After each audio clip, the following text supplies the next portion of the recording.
స్తుతి. యేసయ్యా వందనాలు. యేసు రాజా స్తోత్రాలు నైనా. కృపామేడ ప్రేమమేడ మీ బంగారు పాదాలకు లెక్కలేని వేలాది స్తోత్రాలు నాయన.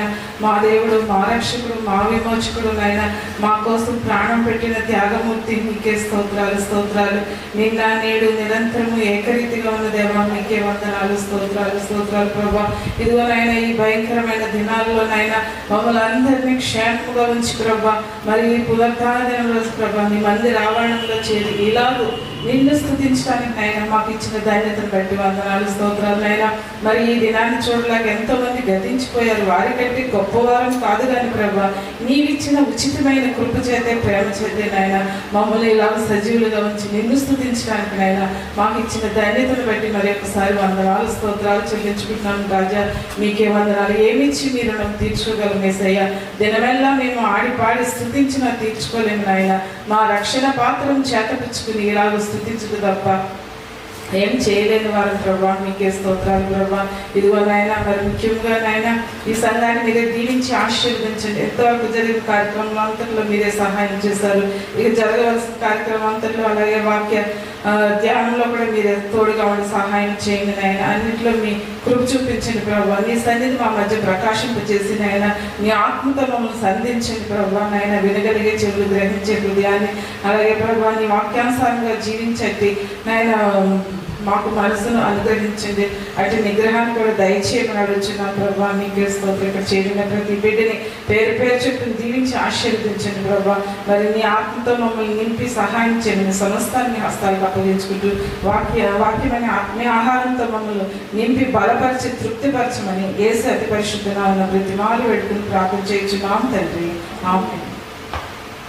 దేవుడు నన్ను నా కుటుంబాన్ని అద్భుత రీతిగా చరిత్రగా కాసు కాపాడి చదువు లెక్కలో ఉంచి ఇలా మీ సంఘంలో, నా సంఘంలో సంతోషంతో మీ అందరినీ దేవుని దించడానికి, ఆరాధించడానికి, కీర్తించడానికి చేసిన సమయం ఉన్నాను.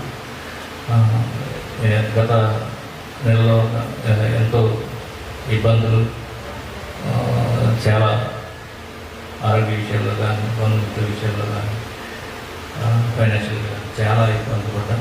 దేవుడు కాసు కాపాడి అన్ని విషయాల్లో ముందుకు నడిపించిన దాన్ని మమ్మల్ని ఆచరిస్తున్నాం.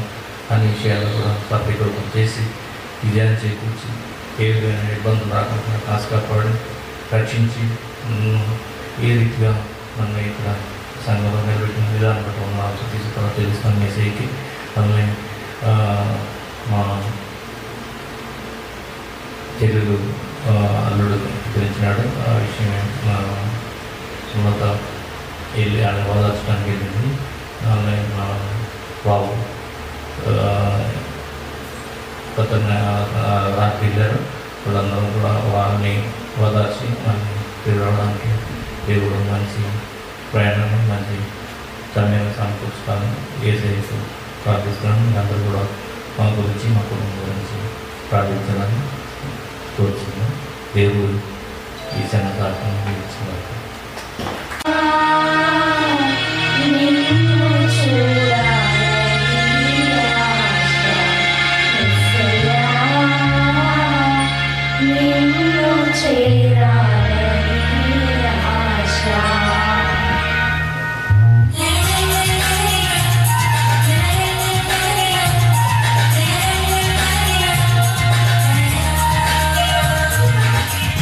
ఎవరు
అందరూ కూర్చోండి. ఈరోజు ఎంతమంది సంతోషంగా ఉన్నారు? సంతోషంగా ఉంటే హల్లెలూయా తెలియజేయండి దేవుని సన్నిధిలో. ఇంకొకసారి గట్టిగా గాడ్ బ్లెస్ యూ. దేవుడు ఎంతో చక్కగా మనల్ని ముందుకు నడిపిస్తున్నాడు. ఈ భయంకరమైన కరోనా నుంచి కూడా దేవుడు మనకి ఎంతో దేవుని కంచిని వేసే దేవుడు మనల్ని కాపాడుతున్నాడు. దయచేసి మీరు అందరూ ప్రార్థన చేయండి. ఇక మీరు ప్రార్థనలో బలంగా ఉండాలి. బాబుజీ గారి కుటుంబం కోసం ప్రార్థన చేయండి. వారు భీమవరంలో అందరికీ తెలిసింది సుజన పేరెంట్స్ మమ్మీ గారి వారిద్దరికి కరోనా వచ్చింది. కరోనాతో వారు బాధపడుతున్నారు. సో వారు కాకినాడ హాస్పిటల్, ప్రైవేట్ హాస్పిటల్లో వారు ట్రీట్మెంట్ తీసుకోవడానికి ప్రార్థన చేయండి. బాబుజీ గారికి అయితే ఆక్సిజన్ లెవెల్ తగ్గినాయి. సో వారి కోసం ప్రార్థన చేయండి. వాళ్ళకి ప్రార్థన చేయండి. దేవుడి కంపెనీకి వారికి స్వస్థత ఇవ్వాలి. దేవుడు ఖచ్చితంగా స్వస్థత ఇస్తాడు. వారు మన మధ్యన దేవుడి సాక్ష్యం కూడా తెలియజేస్తారని విశ్వాసంతో ఉన్నాము. సో వారు కన్నీటి ప్రార్థన చేసిన మీరు కూడా కన్నీటి ప్రార్థన చేయండి. అలాగే ఎవరైతే ఈ కరోనాలతో ఇలాంటి భయంకరమైన రోగాలతో ఎవరైతే బాధపడుతున్నారో వారందరి కోసం మీరు ప్రార్థన చేయండి. ప్రార్థనలో పెడతాం. దేవుడు ఖచ్చితంగా వారి పట్ల దేవుడు మీరు చేస్తాడు. దేవుడు ఖచ్చితంగా రక్షిస్తాడు. ఇంకా సంఘం కోసం మీరు కూడా ప్రార్థన చేయండి. దేవుని వాక్కులోకి వెళ్దామండి. దేవుని సన్నిధిలో నేను ప్రార్థించినప్పుడు దేవుడు ఇచ్చిన వాక్య భాగము ఈరోజు మీ మధ్యకి నేను తీసుకురావాలనుకుంటున్నాను. God has a perfect timing. దేవుడికి ఆ సమయం ఇస్తాడు. పర్ఫెక్ట్గా దేవుడు వస్తాడు. పర్ఫెక్ట్గా వచ్చి ఆయన చేయాల్సిన పనులన్నీ చేసి వెళ్ళిపోతాడు. కానీ మనం మాత్రం కంప్లైంట్ ఇస్తూ ఉంటాం. దేవా ఏం దేవా టైం ప్రకారంగా జరగట్లేదు ఏంటి ప్రభు అని మనమే దేవుడికి టైం ఇస్తాం. చూడండి, దేవుడు మనల్ని తయారు చేశాడు. ఆయన రూపంలో, ఆయన స్వరూపంలో దేవుడు మనల్ని తయారు చేసినప్పుడు దేవుడు పెట్టిన టైమింగ్ లో మనం వెళ్ళాలి. కానీ దేవుడికే మనం టైం ఇస్తాం. ప్రభువా ఈ టైంకి అయిపోవాలి ప్రభువా అని చెప్పి మనం ప్రార్థన చేస్తాం. ప్రార్థనలో కూడా టైం తీసుకొస్తాం. దేవా రేపటికెళ్ళా అది జరిగిపోవాలి ప్రభువా అని చెప్పి మనం దేవుడికే టైం ఇస్తాం. దేవుడికి మనం టైం ఇస్తే దేవుడు చేస్తాడా? Highly impossible. దేవుడు ఎట్టి పరిస్థితుల్లో చేయడు. మీరు టైమింగ్ తీసుకొస్తున్నారనుకో, టైమింగ్ తీసుకురాకండి. దేవుడు అంటున్నాడు ఈరోజు, దేవుడు మనతో మాట్లాడుతున్నారు. ప్రసంగి గ్రంథం మనం చదువుకుంటే 3:1 మనం చదువుకుంటే అక్కడ దేవుడు తెలియజేసిన మాట ఏంటంటే చూడండి, పరిశుద్ధుడైన భక్తుడు రాస్తున్నాడు చూడండి. 3:1 మనం చదువుకుంటే ఆ ప్రసంగి 3:1 ప్రతి దానికి ఏముందంట? సమయం ఉంది. ప్రతి దానికి there is a time for everything. yes అంటే పరలోకం కింద ఏముందంట? సమయం ఉంది. పరలోకం కింద అంటే దేవుడు ఈ భూమిని తయారు చేశాడు. ఈ భూమిని దేవుడు తయారు చేశాడంటే ఈ భూమికి ఒక టైం అనేది దేవుడు పెట్టాడు. టైం ప్రకారంగా అంటే దేవుడే టైంని తయారు చేశాడు. టైం అనేది వచ్చిందంటే ఈరోజు టైం ప్రకారం మనం జీవిస్తామంటే ఈరోజు గంటలు, నిమిషాలు, సెకండ్స్ ఈ రోజు మన మధ్యలో ఉన్నాయంటే అది ఎవరు పెట్టారు? దేవుడు పెట్టాడు. దేవుడు పెట్టిన టైం ఇది. Yes, God has given the time for the earth. అంటే భూమికి దేవుడు టైం పెట్టాడు. అంటే ఈ పరలోకం కింద ఉన్నది ఇదంతా టైం ప్రకారంగా జరుగుతుందని దేవుడు తెలియజేయాలి. అంటే దీనికి సమయం ఇచ్చాడు దేవుడు. అంటే చూడండి, ఇది ప్రతి దానికి ఏముంది? సమయం. ఈరోజు జాబ్ కోసం ట్రై చేస్తున్నారు. జాబ్ కూడా ఏముంది? ఈరోజు సమయం ఉంది, టైం ఉంది. ఈరోజు వివాహం కోసం ఎదురు చూస్తున్నారా? Yes, there is a time for that. Time కూడా ఉంది. ప్రతి దానికి టైం. ఈరోజు స్వస్థత పొందుకోవాలి, దానికి కూడా ఏముంది? టైం ఉంది. ఈరోజు టైం ఉంది. ఈరోజు నువ్వు ఎలాంటి పరిస్థితుల్లో ఉన్నా కానీ దేవుడు ఏమంటాడంటే దానికి ఏముంది? సమయం అనేది ఉందని ఈరోజు దేవుడు. అదే కింద బాగా చదువమ్మా, అదే కింద బాగా చదువు. పుట్టుటకు చచ్చుటకు, నాటుటకు నాటబడిన పెరికి వేయుటకు, చంపుటకు బాగు చేయుటకు, పడగొట్టుటకు కట్టుటకు, ఏడ్చుటకు నవ్వుటకు, దుఃఖించుటకు నాట్యమాడుటకు, రాళ్లను పడవేయుటకు రాళ్లను కప్పు వేయుటకు, కౌగలించుటకు కౌగలించుట మానుటకు, వెదుగుటకు పోగొట్టుకున్నటకు, దాచుకొనుటకు పారవేయుటకు, చింపుటకు కుట్టుటకు, మౌనముగా నుండుటకు మాట్లాడుటకు, ప్రేమించుటకు ద్వేషించుటకు, యుద్ధము చేయుటకు సమాధాన పడుటకు, కష్టపడిన వారికి తమ కష్టము వలన వచ్చిన లాభమేమి? చూడండి, ఇదంతా దేవుడు తెలియజేస్తున్నాడు. చూడండి, అంటే ఇదంతా లాభం. చూడండి, దీనికి అంత సమయం అన్నది. ఈ రోజు సంతోషంగా అంటే అది టైం ప్రకారం ఈ రోజు నువ్వు సంతోషంగా ఉన్నాయి. ఈ రోజు నువ్వు దుఃఖంలో ఉన్నావేమో, బాధలతో, ఇబ్బందులతో, కష్టాలతో నువ్వు కృంగిపోయి ఉన్నావేమో, దేవుని సన్నిధిలో ఉన్నావేమో. ఈ రోజు దేవుడు అంటాడు, ఇది సమయము. ఈ రోజు నువ్వు దుఃఖంలో ఉన్నావంటే ఖచ్చితంగా నీ జీవితంలో ఏమొస్తుంది? సంతోషం కూడా వస్తుంది. అది దేవుడు తీసుకొస్తాడు. సంతోషం అనేది దేవుడు తీసుకొస్తాడు. 2 పేతురు 3:8 మనం చదువుకుంటే, 2 పేతురు 3:8 దేవుడు తెలియజేసిన మాట ఏంటంటే చూడండి. ప్రియులారా, ఒక సంగతి మర్చిపోకుడి, ఏమనగా ప్రభువు దృష్టికి ఒక దినము 1000 సంవత్సరము వలెను. అంటే ఒక దినం అంటే దేవునికి ఏంటి? 1000 సంవత్సరం, 1000 years అంటే ఒక దినము దేవునికి 1000 years.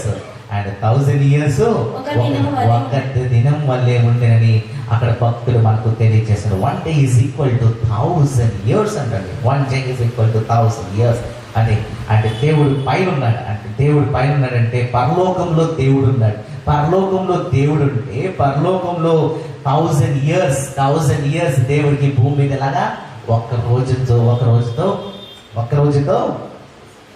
ఈక్వల్ మన ఒక రోజుతో ఈక్వల్ అని అక్కడ భక్తులు మనకు తెలియజేస్తున్నారు. ఎస్, యెషయా గ్రంథము 62:22 చదువుకుంటే, యెషయా గ్రంథము 60:22 చదువుకుంటే, యెషయా గ్రంథము 60:22 మనం చదువుకుంటే భక్తుల ద్వారా దేవుడు తెలియజేసిన మాట ఏంటంటే, వారిలో ఒంటరి అయిన వాడు 1000 మందగును, ఎన్నిక లేని వాడు బలమైన జనమగును, యెహోవాగు నేను తగిన కాలమున ఈ కార్యము త్వరపెట్టేదను. అంటే ఏం చేస్తారంట? టైం వచ్చినప్పుడు దేవుడు ఏం చేస్తాడు? తొందరగా చేస్తాడు. టైం వచ్చినప్పుడు ఇంకా దేవుడు దానికి లేట్ చేయడు. ఇక్కడ మనం తెలుసుకోవాల్సింది ఏంటంటే, దేవుడు టైం ప్రకారం చేస్తాడు. ఎగ్జాక్ట్ పర్ఫెక్ట్ టైం ఉంటుంది. ఆయనకి ఏముంటుంది? పర్ఫెక్ట్ టైం ఉంటుంది. ఆ పర్ఫెక్ట్ టైంలోనే దేవుడు చేస్తాడు. ఈరోజు ఏం చేయాలన్నా దేవుడు ఆ పర్ఫెక్ట్ టైంలోనే చేస్తాడు. పర్ఫెక్ట్ టైంలో చేస్తాడు. ఆ పర్ఫెక్ట్ టైం ఏంటంటే, చూడు, మనం అనుకోవచ్చు దేవుడు ముందే చేసేస్తాడు. దేవుడు ముందు చేయడు. ఎట్టి పరిస్థితిలో దేవుడు ముందు చేయడు. దేవుడు లేట్ కూడా చేయడు. అయ్యో దేవుడు లేట్ చేసేస్తున్నాడు అంటాం మనం. దేవుడు లేట్ చేసేస్తాడు. దేవుడు ఎట్టి పరిస్థితులు లేట్ చేయడు. దేవుడు ఎప్పుడైతే చేయాలో అప్పుడే దేవుడు చేస్తాడని ఈ రోజు దేవుడు మనకు తెలియజేస్తున్నాడు. అప్పుడే చేస్తాడు. కానీ ఆ టైం వచ్చినప్పుడు దేవుడు త్వరగా చేస్తాడు, లేట్ చేయడు. ఎట్టి పరిస్థితుల్లో దేవుడు లేట్ చేయడు. అది యెషయా గ్రంథము 49:8 మనం చదువుకుంటే, 49:8 చదువుకుంటే అక్కడ దేవుడు మాట్లాడే మాట ఒకసారి, యెహోవా ఇలాగూ సెలవిచ్చుచున్నాడు, అనుకూల సమయమందు నేను నీ మొర ఆలకించి నీకు రైట్ టైంలోనంట దేవుడు మన ప్రార్థనకి జవాబిస్తాడు. ఈరోజు మీకు జవాబు రావట్లేదేమో, మీరు ప్రార్థన చేస్తున్నారు, దేవా నాకు జవాబు రావట్లేదు, దేవా నా ప్రార్థనకి అసలు జవాబు రావట్లేదు ప్రభువా అని మీరు అంటున్నారేమో. మీరు అలాంటి పరిస్థితిలో మీరు ఉన్నారేమో. దేవుడు అంటారు ఈరోజు, దేవుడంట టైం ప్రకారంగా దేవుడు మాట్లాడండి. ఆ పర్ఫెక్ట్ ఆ టైంకి దేవుడు నీకు జవాబిస్తాడని ప్రార్థన చేస్తాడు. చూడు, చాలా మంది ఏం చేస్తారంటే ఒక్కదాన్ని రిపీట్ చేస్తూ ఉంటారు. ఇప్పుడు ఎవరికైనా వివాహం జరగాలనుకో దేవుడి దగ్గరికి వెళ్ళి మొర పెట్టుకుంటారు. ఎలా మొర పెట్టుకుంటారు? ఉపవాసం ఉండి ప్రార్థన చేస్తారు. మంచిది. 3 రోజులు ఉపవాసం ఉన్నారు. 3 రోజులు ఉపవాసంతో మీరు ప్రార్థన చేస్తారేమో, నాకు వివాహం జరగాలి ప్రభా, మాకు మంచి సంబంధం కావాలి ప్రభా అని మీరు ప్రార్థన చేశారు. 3 దినాలు ప్రార్థన చేశారు. ఓకే, ఉపవాసం అయిపోయింది. ఇది దేవుణ్ణి అడిగేశారు. మీరు విశ్వాసంతో మీరు అడిగేశారు. మీరు ఎలా ఉండాలంటే ఇకంతా జరిగిపోయింది అని ఉండాలి మీరు. అది దేవుడు ఏం చేశారంటే పర్ఫెక్ట్ టైం, ఈ నెల పలానా రోజుని పలానంటే దేవుడు అరేంజ్ చేసేస్తాడు.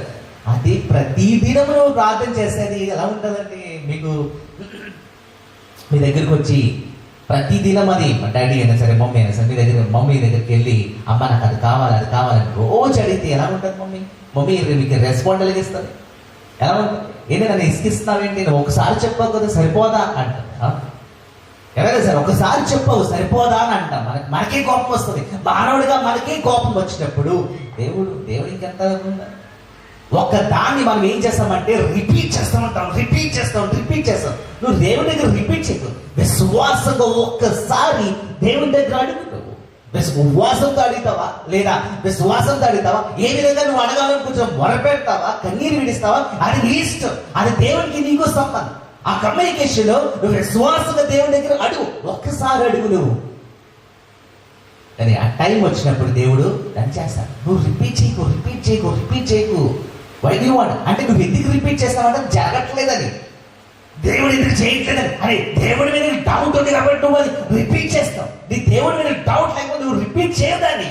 ఒక్కసారి అయిపోతుంది. ఒక్కసారి ప్రార్థన చేస్తావు, అయిపోయింది. అంటే అక్కడ అయిపోయింది. ఇంకా ప్రార్థన చేయడానికి ఇంకా చాలా విషయాలు, ఇంకా చాలా మంది కోసం ప్రార్థన చేయండి. ఇంకా టైం సరిపోదు. ఒక్కదాని కోసం ప్రయత్నించాలి, అది ఒక్కసారి నువ్వు చేయి. అది విశ్వాసంగా నువ్వు చేయాలి. దేవుడు అంటాడు కరెక్ట్ టైం. ఆ టైం వచ్చినప్పుడు నీ ప్రార్థనకి నేను జవాబిస్తాను. నీ ప్రార్థనకి నేను జవాబిస్తాను. నువ్వు ఏదైతే ప్రార్థన చేసావో దానికోసం నేను జవాబిస్తాను అంటున్నాడు. ఆ టైం వచ్చినప్పుడు ఖచ్చితంగా దేవుడికి జవాబిస్తాడు. గలతీయులకు రాసిన పత్రిక 6:9 చదువుకుంటే, గలతీయులకు రాసిన పత్రిక 6:9 దేవుడు మాట్లాడే మాట. గలతీయులు 6:9 మనము మేలు చేయుట యందు విసుగక యుందుము, మనము అలయక మేలు చేసితిమని తగిన కాలమందు పంట కోతుము. మేలు చేసినప్పుడు టైం వచ్చినప్పుడు మనం ఏంటి చేస్తాం? ఆ పంటని మనం కోస్తాం. ఆ టైం వచ్చినప్పుడు మనం పంట కోస్తాం. పంట ఈ రోజు మనము వేసామనుకోండి, ఎన్ని రోజులు పడుతుంది పంట రావడానికి? ఎన్ని రోజులు పడుతుంది? 3 నెలల 4 నెలల? 3 months కంప్లీట్ ఉండాలి. ఆ రొటేషన్ లో 3 months కంప్లీట్ గా ఉండాలి. ఆ 3 months కంప్లీట్ గా నువ్వేం చేస్తావు? ఆ ఇత్తనాలు వేస్తావు. ఇత్తనాలకు కావాల్సిన ఫర్టిలైజర్స్ వేస్తావు. ఆ ఫర్టిలైజర్ తో దానికి కావాల్సిన వాటర్ సప్లై ఇస్తావు. బోధులు ఉంటాయి, ఆ బోధుల నుంచి సప్లై ఇస్తావు. వాటర్ ఎక్కువ ఉండకూడదు, దానికి కావాల్సిన వాటర్ లెవెల్ ఉండాలి. ఇంకా అన్ని చూసుకోవాలి. అన్ని ఆ టైంకి వాటర్, ఆ టైంకి ఫర్టిలైజర్స్ కరెక్ట్గా సరిపోయినవి చూసుకోవాలి. దానికి కాపలా ఉండాలి. దాదాపు ఎన్ని నెలలు? 3 నెలలు. ఆ 3 నెలలు నువ్వు దాన్ని సరిగ్గా చూసుకుంటే 4వ నెల నీకు ఏమొస్తుంది? పంట వస్తుంది. అది టైం ఉంది. నువ్వు ఇట్లా వేసంగా వచ్చేది కదా నెక్స్ట్ డేకి అంతా మురిసిపోదు కదా, లేదు కదా. There is a time for everything. అదే అంటాడు దేవుడు, ఆ ప్రతి దానికి టైం ఉంది. ఆ టైం ప్రకారంగా నువ్వేం పొందుకుంటావు? దీవుని పొందుకుంటావు. ఒక్కసారి ఇత్తనం వేస్తావు విశ్వాసంతో, ఒక్కసారి వేస్తావు, నాటుతావు, ఒక్కసారి నాటుతావు. రోజు నాటుతావా? రోజు నాటవు, ఒక్కసారి నాటుతావు. నీకు నమ్మకం ఏంటంటే 4 నెలలకి అది పంట నాకు వస్తుందని విశ్వాసంతో, నమ్మకంతో నువ్వు నాటుతావు. ఆ టైము 4 నెలలకి నాకు పంట రావాలి. ఈ పంట రావాలంటే నేను ఏం చేయాలని వస్తే నువ్వు డిసైడ్ అయిపోయి ఆ మంచి ఇత్తనం తీసుకుంటావు. ఇలా మంచి ఇత్తనం షాప్కి వెళ్తావు, నాకు మంచి ఇత్తనాలు కావాలని తీసుకుంటావు. పాడైపోయి ఇత్తనాలు వేయవు, మంచి ఇత్తనం నువ్వు నాటుతావు. దానికి నమ్మకం. నీకు నమ్మకం ఏంటంటే పలానా 4 నెలల కంటే 4 నెలలకు ముందు నువ్వేం చేస్తావు? నువ్వు అన్ని రెడీ చేసేస్తావు, సిద్ధం చేసుకుంటావు. పనులు ఎవరు రావాలి, ఎంతమంది రావాలి, ఎంతమంది కూలీలు రావాలి, 4 నెలలకి కావాల్సిన అన్ని సరుకు నువ్వు పెట్టుకుంటావు. టైం జరగాలి, ఆ పరిస్థితిలో జరగాలి. వర్షాలు వస్తే ఏం చేయాలి? వర్షాల నుంచి మళ్ళా దాన్ని కాపాడుకో. దానికి కూడా నువ్వు ముందే ప్లాన్ చేసుకుంటావు. ముందే ప్లాన్. దేవుడు అంటాడు అన్నిటిని నువ్వు ముందు ప్లాన్ వేసుకో. ఒక్కసారి నాకు విశ్వాసంతో ఆ మంచి ఇత్తనం నాటమంటాడు. నువ్వు మంచి ఇత్తనం నాటినప్పుడు అది టైం వచ్చినప్పుడు ఖచ్చితంగా నువ్వు వాస్తవం అని దేవుడు అంటున్నాడు. నువ్వు కోస్తావు, ఖచ్చితంగా నువ్వు కోస్తావు. అది దేవుడి మీద మనం విశ్వాసం పెంచుకోవాలి. పర్ఫెక్ట్ టైం ఏంటంటే అలాగే దేవుడు కూడా ఆయన పర్ఫెక్ట్ టైంలో చేస్తాడు. దేవుడికి మనం టైం ఇవ్వడం కాదు, దేవుడే మనల్ని ఏం చేస్తాడంటే ఆ టైం ప్రకారంగా దేవుడు చేస్తాడు. జాబ్స్ లేక చాలా మంది ఇబ్బంది పడుతున్నారు, జాబ్స్ రావట్లేదు. నేను ఇంటర్వ్యూస్కి వెళ్ళాను, జాబ్స్ దొరకట్లేదు అని చాలా మంది దుఃఖిస్తాను. అంటే నాకు జాబ్ లేదు, ఏరా నా పరిస్థితి అలా. దేవుడు నేను ఎంత చదువుకున్నా నాకు జాబ్స్ లేవని చాలా మంది ఏడుస్తున్నారు, దుఃఖిస్తున్నారు. దేవుడు నా పట్ల ఏం వేరు చేయ, నా ఫ్రెండ్స్ అందరికీ జాబులు దొరికి నాకు నా పరిస్థితి చాలా మంది దుఃఖించారు. చాలా మంది డబ్బు లేక వారు చాలా మంది బాధపడుతున్నారు. అందరికీ డబ్బు, నాకు లేదేంటి అని చాలా మంది నాకే ఎందుకు, ఎన్ని జరిగినాయి చాలా మందికి ఇలాంటి పరిస్థితులు ఉన్నాయి. దేవుడిని కంప్లైంట్ చేస్తారు, ఏం ప్రభు నా ప్రార్థనకు జవాబు ఏంటి? ఎందుకు నాకు ఇంకా జాబ్ లేదు, ఎందుకు నా పరిస్థితులు ఎలా ఉన్నాయి, నా భయంకరమైన పరిస్థితులు నాకు ఎందుకు ఉన్నాయి, లేదా హెల్త్ విషయంలో బాధపడుతున్నావేమో, చాలా దినాల నుంచి నువ్వు ఆ ఒకే రోగంతో బాధపడుతున్నావేమో, ఆ రోగం నుంచి నీకు విడుదల రాలేదేమో, వాటిలో దేవుడికి ఎందుకు దేవన ప్రభువా నాకు ఇంతకాలం నుంచి నేను ఇలా ఉన్నా, నా పరిస్థితి ఏంటి అని నువ్వు అనుకుంటున్నావేమో. కానీ బైబిల్ గ్రంథంలో చదువుకుంటే చాలా మంది ఉన్నారు, చాలా మంది భక్తులు ఉన్నారు. వారు ఆ టైంకి ఆ టైం దేవుని టైంకి వారు అస్వస్థత పొందు. 38 years అన్నామే కోనేటి దగ్గర ఒక వ్యక్తి పడున్నాడు కదా. పడున్నవాడు వాడికి ఎన్ని ఇయర్స్? 38 years అంటే చూడండి, 38 years అక్కడ పడున్నాడు. వాడు నడవలేడు, చేయలేడు, అలాంటి పరిస్థితులు ఉన్నాడు. వాడు అక్కడే ఉండేవాడు అంటే వాడి ఇంటికి కూడా వెళ్ళేవాడు కాదండి. అంటే ప్రతి దినము ఎవరు వచ్చేవారు? దేవదూత వచ్చాడు. దేవదూత వచ్చి ఆ నీటిని ఏం చేసేవాడు? కదిపేవాడు. నీటిని కదపగానే వీరేం చేయాలి? జంప్ చేయాలి. ఒక్కరికి మాత్రమే స్వస్థత వచ్చింది, ఒక్కరికి మాత్రమే స్వస్థత. అలాంటి చూడండి ఎంత మంది ఉంటారు ఆ ఊర్లో అందరూ జంప్ చేస్తారు. 38 years నుంచి ఇదే జరుగుతుంది. 38 years నుంచి అదే జరుగుతుంది. 30 years నుంచి అతనికి ఆ స్వస్థత లేదు. కానీ ఆయన విశ్వాసం మాత్రము ఏదో ఒక దినం ఏదో ఒక దినం నేను దాంట్లో వెళ్తా, ఆ నీటిలోకి వెళ్తాను, నేను స్వస్థత పొందుకుంటాను, ఖచ్చితంగా పొందుకుంటాను. నేను బయటకు వస్తాను, నేను సాక్షిగా నిలబడతానని ఆ టైం కోసం వెయిట్ చేస్తాను. అతను టైం కోసం వెయిట్ చేస్తాను. Is waiting for his time. ఆ టైం ఎంతకాలం 38 years పట్టింది. ఆ టైం భక్తులండి 38 years వెయిట్ చేసినట్టు అర్థం చేసుకోవాలి.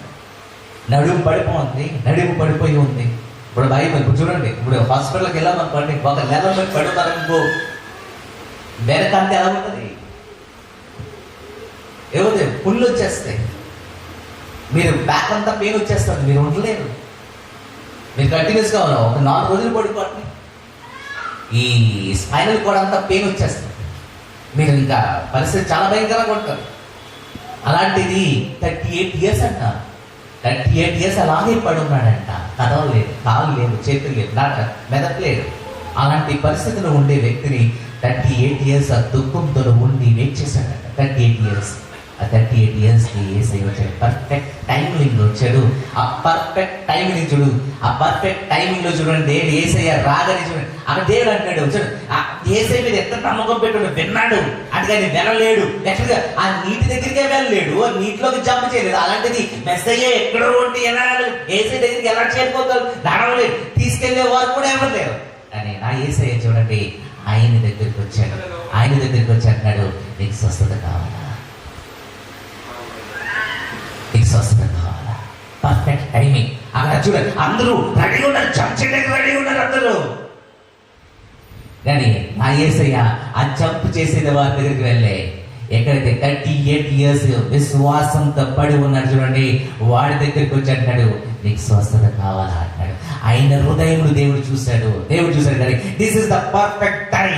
ఈ కోనేటి దగ్గర నీకే నేను ఇవ్వాలనుకున్నాను స్వస్థత, ఇంకెవ్వరికి కాదు. నువ్వు స్వస్థత పొందుకోబోతున్నావు ఈ రోజు.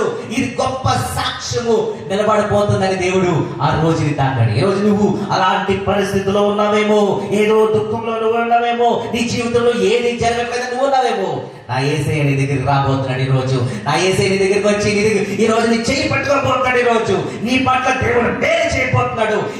ఆ దినము ఆ కోనేటి దగ్గర ఉన్న వ్యక్తి మేలు పొందుకుని మందిరంలోకి వెళ్ళాడంట, విశ్వాసంతో అన్నాడంట, నన్ను మెస్సయ్య తాకాడు, మెస్సయ్య నన్ను ముట్టుకున్నాడు, యేసయ్య నన్ను కనికరించాడు, నాలో ఉన్న పాపను తొలగించాడు, నా చేయి పట్టుకుని లేపాడని అక్కడ ఉన్న ప్రధాన యాజకుల మీద సాక్ష్యం చెప్తున్నాడు. కోనేటి దగ్గర ఎవరు చెప్పలే, అక్కడ ఉండేవారు ఎవరు ముందుకు రాలే చెప్పడానికి. కానీ నా యేసయ్య ఎప్పుడైతే పట్టుకున్నాడు, నా యేసయ్య కోసం అతను నిలబడ్డాడు. ఆ రోజుని ఈ రోజు దేవుడు నీ దగ్గర కోరుకునేది కూడా అదే, నా యేసయ్య కోసం నిలబడాలని దేవుడు కోరుకుంటున్నాడు. ఈ రోజు నిలబడతా, there is a time.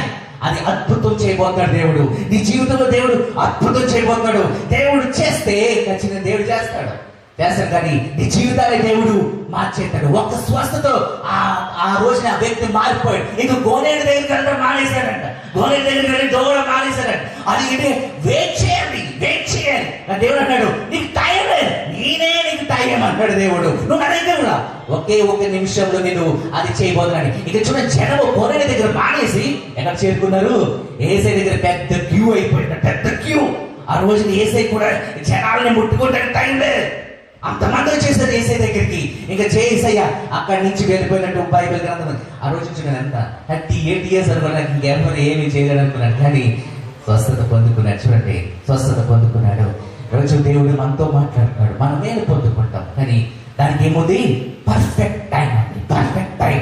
Bible గ్రంథంలో జరిగిన ఒక స్టోరీని మీ మధ్యకి తీసుకురావాలనుకుంటున్నాను. ఒక స్టోరీ, దేవుడు చేసిన అద్భుతం. దేవుడు పర్ఫెక్ట్ టైంలో వచ్చాడు, పర్ఫెక్ట్ టైంలో వచ్చి దేవుడు అక్కడంతా మార్చేశాడు. అదేదో నిర్గమకాండము 14 మనం చదువుకుంటే, నిర్గమకాండము 14 మనం చదువుకుంటే, నిర్గమకాండం 14 మనం కంపేర్ చేసుకుంటే దేవుడు ఏ విధంగా తెలియజేస్తున్నాడంటే, ఇక దేవుడు మేలు చేస్తాడు, అద్భుతాలు చేస్తాడు. అద్భుతాల దగ్గర దేవుడు మనతో మాట్లాడతాడు, దేవుడు మన ముందుకు తీసుకువెళ్తాడు. ఇశ్రాయేల్ ప్రజలు ఎర్ర సముద్రం దగ్గరికి చేరుకున్నారు. They all reach to the red sea. ఎర్ర సముద్రం దగ్గరికి చేరుకున్నారు. ఇప్పుడు దాన్ని దాటి వెళ్ళాలి, ఎర్ర సముద్రాన్ని దాటి వెళ్ళాలి. చూడండి, దేవుడి పర్ఫెక్ట్ టైం ఎలా ఉంటుందో ఈ స్టోరీ ద్వారా మీకు తెలియచేయాలనుకున్నాను. దాదాపు ఫరో ఎంతమందితో వచ్చాడు? 600 మందితో, 600 రథాలతో వచ్చాడు. 600 రథాలతో రావడం అనేది అంత ఈజీ కాదు. అప్పుడులో రథాలంటే చాలా, రథాలంటే మనం ఎందుకు భయపడాలంటే, రథాలకు వీల్స్ ఉంటాయి కదా, వీల్స్ కి ఆ చక్రాలకి వీల్స్ కత్తులు పెట్టేవారు. వారు ఆ రథం వెళ్తుందంటే ఆ రథంకున్న చక్రం, ఆ చక్రంకున్న ఆ కత్తితో దాదాపు ఒక 20 మందిని చనిపోవాలి, 20 మందిని చచ్చిపోతారు. అలాంటిది 2 రథాలు, అంటే ఒక రథానికి ఎన్ని చక్రాలు ఉంటాయి? 2 చక్రాలు ఉంటాయి, మినిమం 2 చక్రాలు ఉంటాయి. ఆ 2 చక్రాలకి ఎంతమంది చనిపోతారు? 40 మంది చనిపోగలరు ఒకే ఒక షాట్ కి. అలా చూడండి, అదే లైన్ గా వెళ్ళిపోయిందనుకో, ఆ రథం అలాగే వెళ్ళిపోయిందనుకో, లైన్ లో ఎవరైతే ఉన్నారో వాళ్ళందరూ చనిపోతారు. గుంపులోకి వెళ్ళారనుకో, ఆ గుంపులో ఎంతమంది ఉన్నారు వాళ్ళందరూ చనిపోతారు. అలాంటిది ఎంతమంది వచ్చారు? ఎన్ని రథాలు వచ్చినాయి? 600 రథాలు. 600 రథాలే కాదు, ఇంకా వేరే రథాలు కూడా వచ్చాయని అక్కడ గ్రంథం మనకు తెలియజేస్తాం. ఒకసారి చదువుకుందాం, నిర్గమకాండము 14 అక్కడ రాయబడి చూద్దామా, రథాల కోసము 600 రథాలు. ఒకసారి చదవమా ఆ మాట. నిర్గమకాండము 14 కింద భాగం చదువుకుంటే అక్కడ చూడండి, 600 రథాలతో. ఎస్, 9 చదవమా, 9 పంచు. ఐగుప్తీయులు అనగా ఫరో రథములు, గుర్రములన్నీయు అతని గుర్రపు రౌతులు అన్నీయు దండులను 7 చదవమా, 7 చదువు. మరియు అతడు శ్రేష్టమైన 600 రథములను, ఐగుప్తు రథములన్నిటినీ, వాటిలో ప్రతిదాని మీద అధిపతులను తోడుకొని పోయాడు. బెస్ట్ అండ్ రథాలు, 600 బెస్ట్ రథాలు తీసుకువెళ్ళాడు. అంటే ఐగుప్తులో అక్కడున్న అన్ని బెస్ట్ రథాలు తీసుకొచ్చేసాడు. ఇంకా ఐగుప్తులో ఇంకా రథాలు లేవు, అన్ని తీసుకొచ్చేసాడు. ఎవరి మీదకి? ఈ బానిసలైన ఇశ్రాయేలు ప్రజల మీదకి. వాళ్ళు యుద్ధ వీరులు కాదు, వాళ్ళు యుద్ధాలు చేసే మనుషులు కాదు. వాళ్ళు సేవ చేశారు. దాదాపు ఎంత కాలం సేవ చేశారు? more than 400 years. 400 ఏనా? 400 ఏనా? more than 400 years వాళ్ళు ఏం చేశారు? సేవ చేశారు. బానిసత్వం జీవితం వారు జీవించారు. ఎంత భయంకరమైన జీవితము. వారికి సంఖ్యలు వేసేవారంట. ఆ సంఖ్యలు వేసి వారికి అన్ని చైన్లు వేశారంట. చైన్లు వేసి వారిని ఈడ్చుకుని వెళ్ళారు. వారు పని చేయకపోతారు. ముస్లింలు అలాంటిది ఏమి లేదు, వారికి ఏజ్ లిమిట్ లేదు. ప్రతి వారు పురుషులైతే ఖచ్చితంగా అక్కడ పని చేయాలి, కంపల్సరీ పని చేయాలి. వాళ్ళ బానిసత్వం వారికి ఎంత భయంకరమవుతుందో తెలుసా, ఎంత హింసించారు తెలుసా. కొరడా దెబ్బలు, వారు పని చేయకపోతే వారి మీద కొరడా దెబ్బలు వేసేవారు. వారికి కాలికి చెప్పులు ఉండేవి కాదు. అలాంటి పరిస్థితుల్లో వారు అది ఆ నగరాన్ని కట్టారు. ఐగుప్తు అంటే చాలా అందంగా ఉండేదంట. అప్పుడు చాలా అందంగా ఉండేది, చాలా ధనంతో నిండి ఉందంట ఐగుప్తు ఆ రోజుల్లో. అంటే అంత అందంగా ఐగుప్తు తయారైందంటే ఈ ఇశ్రాయేలు ప్రజలు చేసే పని వల్ల. ఇశ్రాయేలు ప్రజలు అక్కడ పని చేశారప్పుడు, ఇశ్రాయేలు ప్రజలు అక్కడ ఆ కన్స్ట్రక్షన్స్ అన్ని జరిగినట్టే కేవలం ఇశ్రాయేలు ప్రజలు చేసిన పని అంటే. దేవుడు వాడు వార్త కూడా కానీ దాదాపు ఎంతకాలం అంట 400 years అంటే వారు బానిసత్వం అంటే. వారు ఫుడ్ పెడితే తినాలంతే, ఏమిస్తే అది తినాలి అంతే.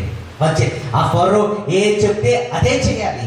అలాంటి పరిస్థితిలో వారు జీవించారు. భయంకరమైన వారు రోజు ప్రార్థన చేయడమే దేవుని సన్నిధిలోకి వెళ్ళి ప్రార్థన చేయండి. ప్రభా మమ్మల్ని కనికరించు ప్రభా, మా బాధను చూడు ప్రభా అని దేవుని సన్నిధిలో ప్రతి దినము వారు ప్రార్థన చేశారు. ప్రతి దినము ప్రార్థన.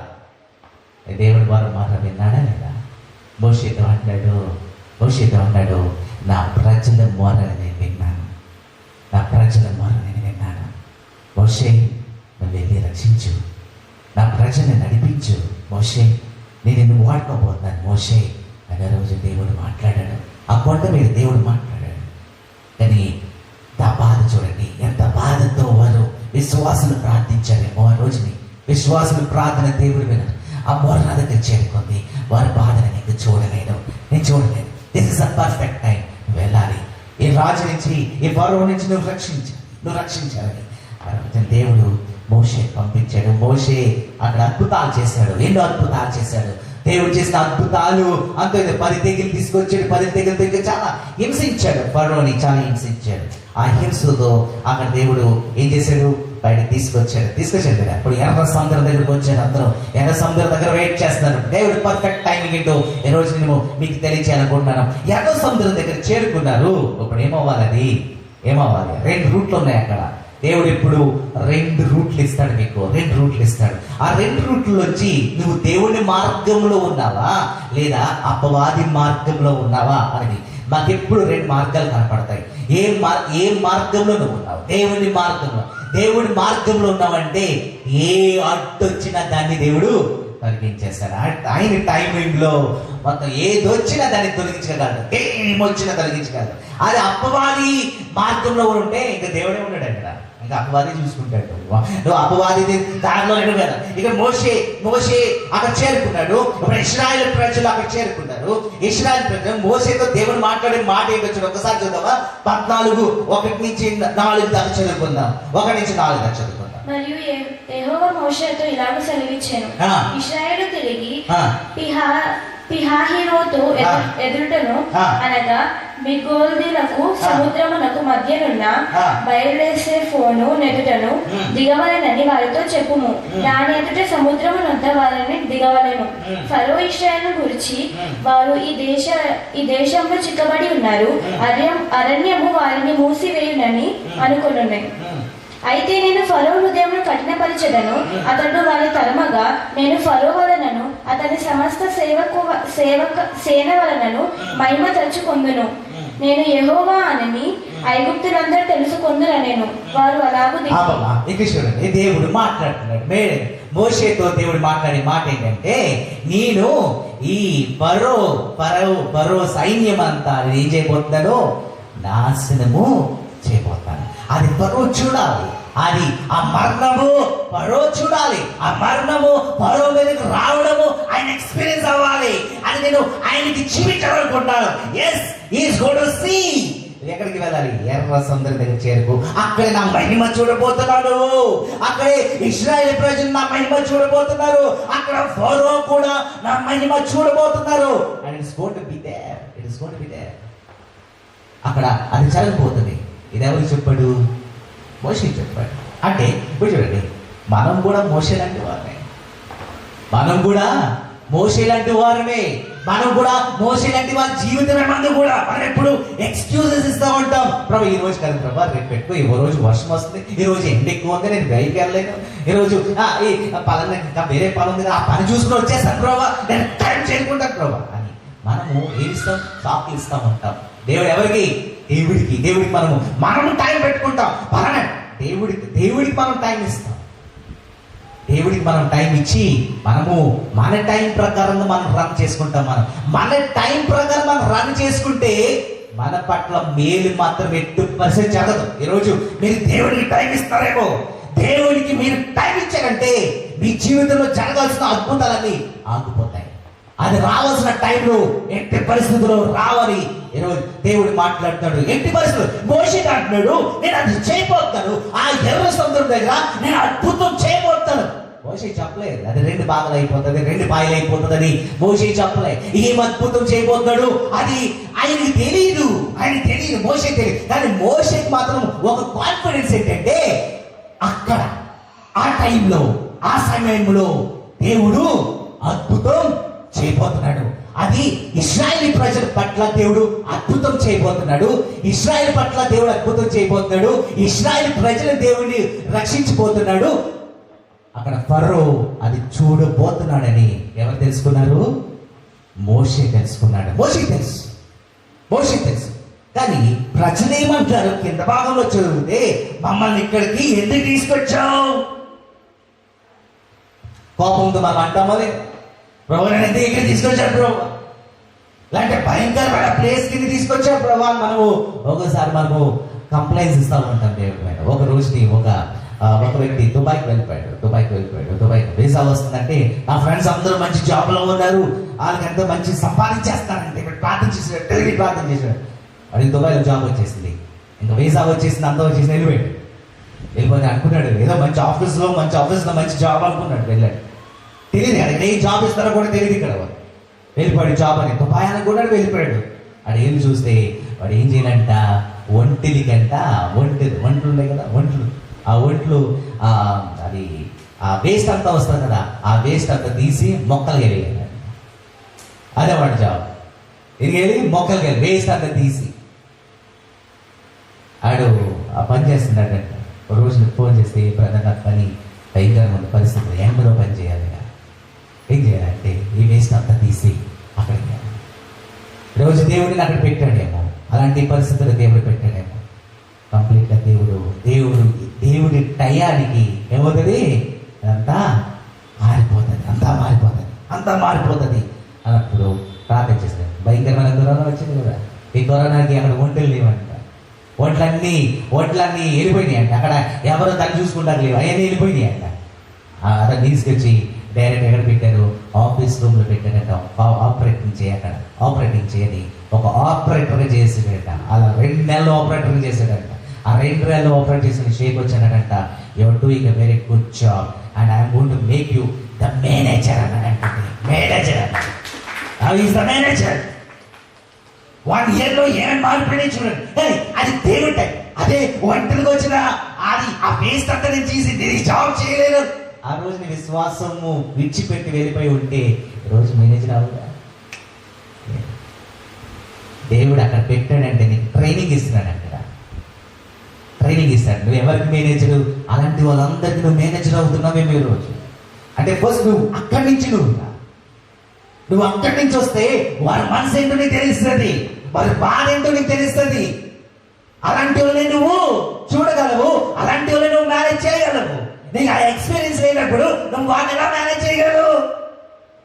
There is a time for you to become a manager. There's always a time.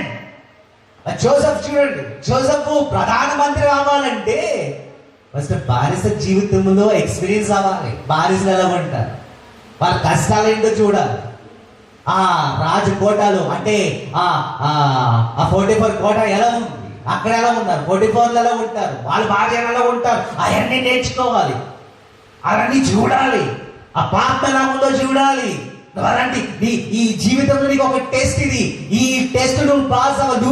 నీ జీవితంలో నువ్వు పాస్ అవ్వి నువ్వు ముందుకు వెళ్ళాలి. నువ్వు పాస్ అవ్వి నువ్వు ముందుకు వెళ్తే నీ కింద ఉన్న వారికి అందరికి నువ్వేమవబోతున్నావు, ప్రధానమంత్రి అవ్వబోతున్నావు. ఒక రోజుని ఆ ప్రధానమంత్రి అయినప్పుడు అందరికి నువ్వు న్యాయంగా నువ్వు పని చేయాలి. నువ్వు తెలుసుకోవాలి, ఓ రాజకోటలో అలాంటి వ్యక్తులు ఉంటారేమో, బయట అలాంటి వ్యక్తులు ఉంటారేమో, సైన్యము అలా ఉంటారేమో, జైలు ఉన్న ప్రజలు అలా ఉంటారేమో, జైలు ఆ ఇబ్బందులు ఉంటాయేమో, వారికి దొరికిన ఫుడ్ సరిలేదేమో, వాటర్ సరిగా ఉండదేమో. జోసెఫ్ చూడు, ఐగుప్తులో ఉన్న జైలు ఎలా నేను చూసురా, అందుకని జైలు పంపించాడు. జైల్లో చూశాడు ఎలా ఉందో, పరిస్థితి ఎలా ఉన్నాయో చూశాడు. అక్కడ ఫుడ్ ఎలా ఉందో చూశాడు, ఆ ఫుడ్ ఎలా ఉందో చూశాడు, ఆ క్వాంటిటీ ఎంత వస్తున్నారో చూశాడు. ఆ మెజర్మెంట్స్ అన్ని మైండ్ లోకి వచ్చినాయి. అందుకుంటాడు 7 years కరువు రాబోతుంది. ఆ 7 years కరువులో మనం ఏం చేయాలి, ఫుడ్ ఎక్కడికి సప్లై చేయాలి, ఫుడ్ ఎంత మందికి రావాలి, రాజ్కోట్లో ఆ రాజ్ మహల్లో ఫుడ్ ఎంత వెళ్తుంది, ఫుడ్ ఎంత వేస్ట్ చేస్తున్నారు, అక్కడ జైల్లో ఎంత ఫుడ్ వేస్ట్ చేస్తున్నారు, అక్కడ ప్రజల మధ్యన బానిసలు ఉండేవారు ఎంత ఫుడ్ తింటున్నారు, అవన్నీ క్యాలిక్యులేషన్స్ ఎవరికి వచ్చాయి? జోసెఫ్ మైండ్ లోకి వచ్చాయి. ఇప్పుడు అన్నాడు 7 years మనము దాన్ని ప్రిజర్వ్ చేయబోతున్నాము. 7 years మనము అది ఎవరు ఎలా సప్లై చేయాలో అది టైం ప్రకారం మనం సప్లై చేద్దామని. ఎవరు పెట్టేదంతా? ఈ రోజు మనం ఆ కష్టం నుంచి వెళ్తున్నామంటే, ఆ టైం ప్రకారం మనం అక్కడ ఉన్నామంటే దేవుడిని అక్కడ పెట్టాడు. ఎందుకు? అది చూసి నేర్చుకో. ఈ టైంలో నువ్వు నేర్చుకో. ఆ టైం ఎంతో సమయం ఉండదు, అక్కడ ఎంతో సమయం ఉండదు. ఆ సమయంలో నేర్చుకో. learn from that. అది నువ్వు అక్కడ నేర్చుకోవాలి. అది నేర్చుకుంటే దేవుడు ఖచ్చితంగా దేవుడు అద్భుతం చేస్తాడు. చూడండి, అదే భాగం చదువుకుంటే 15. ఇప్పుడు మోషే అంతా తెలుసు. మోషే ఎర్ర సముద్రం చేరుకున్నాడు. ఇక్కడ అంతా ఇశ్రాయేలు ప్రజలు అందరూ ఉన్నారు. ఇప్పుడు ఇశ్రాయేలు ప్రజలు అందరూ అక్కడ ఉంటే ఇప్పుడు మోషేకి ఏం చేయాలి అర్థం కాలే. ప్రజలు అన్నారు, మమ్మల్ని ఇక్కడికి ఎందుకు తీసుకొచ్చావు? ఇక్కడికి ఎందుకు చూసావు? మనం చంపాడా తీసుకొచ్చావా? ముందు చూసేముంది? ఎర్ర సముద్రం. వెనక చూస్తే ఎవరున్నారు? సైన్యం ఉంది. నీకు ఇదే దొరికిందా బాబు? నీకే ప్లేస్ దొరకలే. ముందుకు వెళ్ళాము, వెనకలేము. భయంతో చనిపోతాం. అదేదో అక్కడ బానిసగా ఉంటేనే బెటర్ కదా అని ఇశ్రాయేల్ ప్రజలందరూ కంప్లైంట్ ఇస్తారు. ఈ కంప్లైంట్స్ అన్ని మోషే దగ్గర రాగానే మోషే ఏం చేయగలడు? మోషేకి ఆల్రెడీ కాన్ఫిడెన్స్ తో ఉన్నాడు. కాన్ఫిడెన్స్ ఏంటి? ఏదో జరగబోతుంది. ఆ సమయంలో ఏదో జరగబోతున్న కాన్ఫిడెన్స్ తో ఉన్నాడు మోషే. అంత కాన్ఫిడెన్స్ తో మోషే ఉన్నప్పుడు ఇప్పుడు మోషే కాన్ఫిడెన్స్ తోనే ఉన్నారు కదా. మోషే కాన్ఫిడెన్స్ తోనే ఉండాలి కదా. మనలాగే మన కాన్ఫిడెన్స్ వచ్చేస్తుంది. ఈరోజు నా దేవుడు నాతో మాట్లాడి అయిపోతుంది, మన కాన్ఫిడెన్స్ వచ్చేస్తుంది. రేపు బాగానే ఉంటారు. మంగళవారంకి అయ్యా అని మళ్ళీ ప్రార్థన చేయించుకుంటారు. ఈ రోజు జరిగిందే మళ్ళీ మంగళవారం ఓకే ఉంటారు. నైట్ వెనస్డే బాగానే ఉంటారు. మళ్ళీ వెనస్డే స్టార్ట్ అవుతుంది. వెనస్డే, థర్స్డే, ఫ్రైడే, సాటర్డే 4 దినాలు ఇంకా చూడండి, ఇంకా మైండ్ అంతా డిస్టర్బ్ అయిపోతుంది. మళ్ళీ మీరు వాక్ చేస్తారో లేకపోతే ఫోన్ చేస్తారో లేకపోతే ఏదో చేస్తారు. మళ్ళీ ఆ కాన్ఫిడెన్స్ లెవెల్స్ అయిపోతాయి, తగ్గిపోతాయి. మోషే కూడా ఆ సమయంలో కాన్ఫిడెన్స్ లెవెల్ తగ్గిపోయి ఏం చేస్తున్నాడు? చేయడం 15 చదవమ్మా. ఏం చేస్తున్నాడు? అంతలో యెహోవా మోషేతో, నీవేళ నాకు మొరపెట్టుచున్నావు. మొరపెట్టుకున్నాడంట, వెళ్ళి ఏడుస్తున్నాడంట.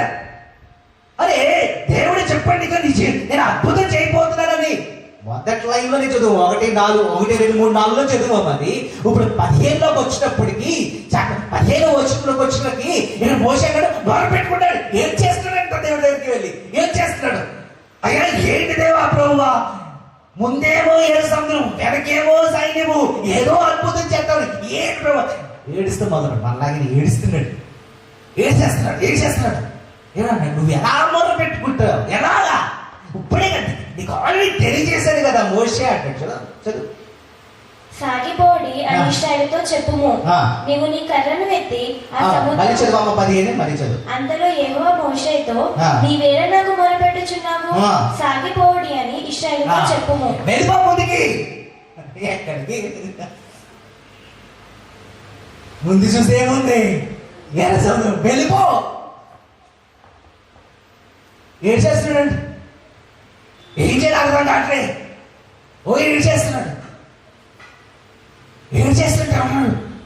మోషే ఏంటి ఇదిగా ఏడుస్తున్నావు? ముందేముంది? వెళ్ళిపో. నీకు అడ్డుందా? వెళ్ళిపో ముందుకి. దేవుడు ఈరోజు అంటాడు, వెళ్ళిపో ముందుకి. నువ్వు అక్కడ దాకా వచ్చావంటే నేను అక్కడ పెట్టాలంటే ముందుకు వెళ్ళు. ఎందుకు వెనక్కి వెళ్ళాలని ఆలోచిస్తావు? ఎందుకు మళ్ళీ వెనక్కి వెళ్ళిపోవాలనుకుంటావు? వెనక్కి దీవుందా అనుకుంటావా? లేదు, దేవుడు అక్కడ తీసుకొచ్చాడు. ముందుంది, ఇంకా వెళ్ళిపో ముందుకు అంటున్నాడు. ముందుకు వెళ్ళిపోమంటాడు. ఆగొద్దు, ముందుకు వెళ్ళిపో. చెయ్యెత్తు అంటాడు. చెయ్యెత్తేసి ముందుకు వెళ్ళిపోతున్నాడు. మొరపెట్టుకుంటున్నాడు. ఏడుస్తున్నాడు. కన్ఫ్యూజన్లోకి వెళ్ళిపోయాడు. ఏం చేయాలి? అలాంటి కన్ఫ్యూజన్ స్టేజ్లోకి మీరు వచ్చేసారు. పర్ఫెక్ట్ టైమింగ్ ఉంటుంది. Perfect timing. దేవుడు ఆల్రెడీ చెప్పాడు, నీ జీవితంలో అద్భుతం జరగబోతున్నాడు.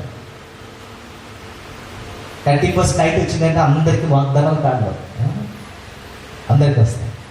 ఆ రోజు విశ్వాసంగా మనం అది తీస్తే ఖచ్చితంగా జరుగుతుంది, ఖచ్చితంగా జరుగుతుంది. విశ్వాసంతో తీయాలి. అప్పుడు కూడా చిట్లేసే చేసేవారు, తెలుసా మీకు? తెలుసా తెలుసా లేదా?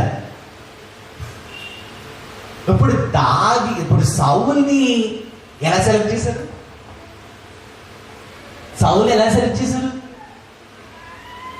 చెప్పండి? సౌలుని రాజుకి ఎలా సెలెక్ట్ చేశారు? ఎలా? చిట్లేసి తీశారు, తెలుసా మీకు?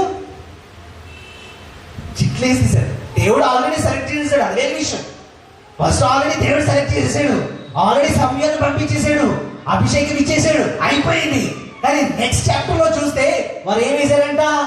చిట్లేశారు. ఆ చిట్లోంచి ఒకటి తీయమన్నాడు. ఆ చిట్లోంచి ఒకటి తీస్తే సౌలు పేరు వచ్చేలాగా దేవుడు చేశాడు. సౌలు పేరు వచ్చేలాగా దేవుడు చేశాడు. అక్కడ ఎన్ని గోత్రాలు ఉన్నాయి? 12 గోత్రాలు ఉన్నాయి. 12 గోత్రాలు అంటే ఒక గోత్రం పక్కన పెట్టాయి కదా, లేవీలు ఉంటారు. 11 గోత్రాలు ఉంటాయి. ఆ 11 గోత్రాల నుంచి ఒక రాజు రావాలి. అంటే ఒక రాజు రావాలంటే ఇప్పుడు ఇశ్రాయేల్ ప్రజలు మా గోత్రం నుంచి ఎందుకు రాలేదు రాజు అంటారు. దేవుడికి తెలుసు ఈ గోత్రాలను ఏం చేస్తారు, దెబ్బలాడతారని తెలుసు. దేవుడికి ఆల్రెడీ తెలుసు. అను దేవుడు ఆల్రెడీ బెంజమిన్ గోత్రం నుంచి సెలెక్ట్ చేసి, అంటే బెంజమిన్ గోత్రం నుంచి ఎందుకు, అది కింద ఉన్నాడు కదా, యోధా గోత్రం ఉంది కదా, యోధా గోత్రం నుంచి కలిసి అని యోధా గోత్రం గొడవ పెట్టవచ్చు. కానీ ఆ సమయంలో అన్ని గోత్రాలు ఉన్నాయి, 12 గోత్రాలు ఉన్నాయి. ఆ 12 గోత్రాలు ఆ సమయంలో విశ్వాసగా నిలబడే వ్యక్తి ఎవరు? సౌలు. ఆ